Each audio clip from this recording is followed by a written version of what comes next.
Hi, this is Brien Lundin of Gold Newsletter, and this is your Market 1 Minute. I'm here with Rob McLeod and Mike McPhie of IDM Mining, and guys, this is an interesting story. You know, we've seen through this cycle in the metals and mineral exploration this century that a lot of discovery is really rediscovery. And that your project in IDM, your primary project, is Red Mountain. And Rob, you're a very well-respected geologist in the industry, a lot of contacts, a lot of experience, a lot of successes, but you have a particular history of Red Mountain in the Stewart, BC area, don't you? Yeah, absolutely. I was born and raised in Stewart, BC. I'm a third-generation miner. Stewart's always been a mining town. It's been home to more recent famous gold rushes like the Eskay Creek rush in the 80s, more recently Pretium resources in the Valley of the Kings, and Seabridge with their KSM project. So it's always been one of the richest areas for gold in Western Canada, and it's one of the few hot areas in the exploration space right now. And one of the things that a lot of companies are doing during this market downturn, when the exploration companies typically like to find a deposit and sell it to the majors. The majors aren't buying right now, so a lot of companies are trying to get into production, and the problem they have is raising the capital expense in these tough markets. And you guys took a project that didn't have too large of capital expenditure or expense on it, and virtually halved that. Can you talk a little bit about how you did that? Sure. Well, Brian, what we did is there was a preliminary economic assessment that was done on the project a couple of years ago by a junior called Banks Island Gold. And we looked at the underlying engineering assumptions and we said, okay, well, this is a project with a good underground resource. It's bulk mineable. One of the big aspects of this project is that it's not narrow vein. It's what we call long hole stoping, meaning that the width of the zones are sort of 15 to 40 meters in width, which allows you to really lower your mining costs. So we went right back to first principles and we re-looked at every aspect. We're working with a group called JDS Energy and Mining out of Vancouver.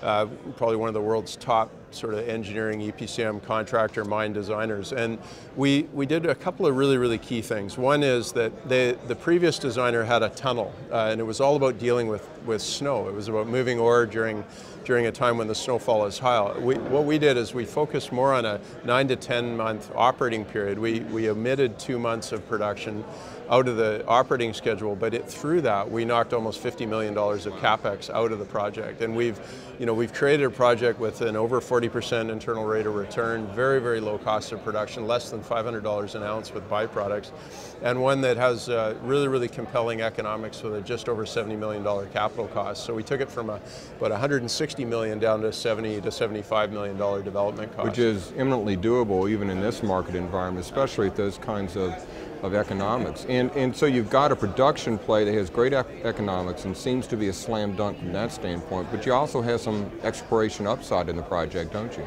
Oh yeah, absolutely. And in terms of the extent of the mineralizing system, and by that I mean prospects, old mines, alterations, sulfides, it's one of the largest systems in British Columbia. It extends for about 16 kilometers along strike and about 4 kilometers wide, and there's prospects all the way along it. But where there's the real key upside is, I worked on the property in 1993 and 1994 after I graduated from university. There's been no significant exploration since that time. And we're in an area where there's rapid glacial melt and retreat. Right. Now, what I do mostly as a geologist is actually trying to see what's underneath cover, whether it be forests or deserts or glacial till or Ice tundra. is a different story. Ice is, you don't know what's under there, but when it melts, you get some bare rock. And so in some areas of the property, the glaciers have retreated like 2 kilometers back, exposing all these rusty rocks. So over this past summer, we have come out, we're the first people ever to come out and prospect, and we've made a bunch of significant discoveries that just over the past couple of weeks we've put the first drill holes into. So, oh really? So you're actually going on these targets right now? Exactly. Okay. And it is a target-rich environment, but there's a couple of these were so compelling, and they're big broad zones of massive sulfides that our channel samples, we're running, say, 1/3 to 1.5 ounces per ton. And it's right on trend with our resource area, so that was a high priority drill target for us to test. But there's still so many other areas that we've recently uncovered that could lead to success. So you're adding an exploration component to what is a value and production story. Yeah, and I think the duality of the story is really quite compelling, because we've proven that there's an economic mine there, you know, with a very good rate of return and a good development, and you know, we've initiated the project permitting process for it. So we've entered into the BC Environmental Assessment Act. It takes approximately 18 months. So we're looking at early 2016 for a production scale permit to advance the project. But at the same time, we have this other side of the story, which is a tremendous upside. And you know, with the economics as they are at over 40% rate of return to begin, every ounce we add is it's a complete value add, because the CapEx won't change very much. The milling rate is about 1,000 tons a day. Even with adding these ounces that Rob's talking about, we don't see that changing. But what we see is the opportunity to extend the life and then boost the value. Which increases the net present value, which is the big story right now. Yeah. And you know, if you look at most of modern history in mining, traditionally a lot of deposits started out small. You know, even the biggest copper mine in the world started out as a 60,000 ton per day Escondido deposit. You know, a friend of mine works at the Hoyle Pond mine in Timmins. And that started out as a 350,000 ounce resource in mine. And they've recently produced, you know, over 3 million ounces.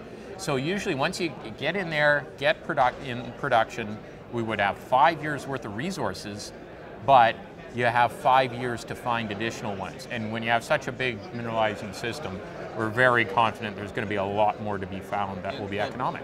And you know, that's a big part of the story, and I recommended the company in Gold Newsletter primarily because of the value proposition and the fact that there are so many smart people that have invested in the company, and a lot of management have invested in it at higher prices, and they saw the value that represented even at those higher prices. So as we've had this late summer decline in the overall market, a lot of really good companies have gone on sale, and IDM seems to be one of the best ones out there as far as I'm concerned.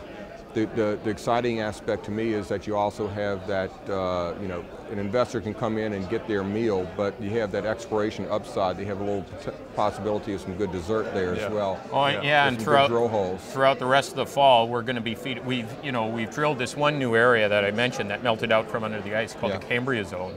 But there's 3 or 4 other targets that we've also drilled, and we're going to be feeding out that news flow throughout until the end of the year. Rob, Mike, thank you so much for your time. Thank you so much, Brad.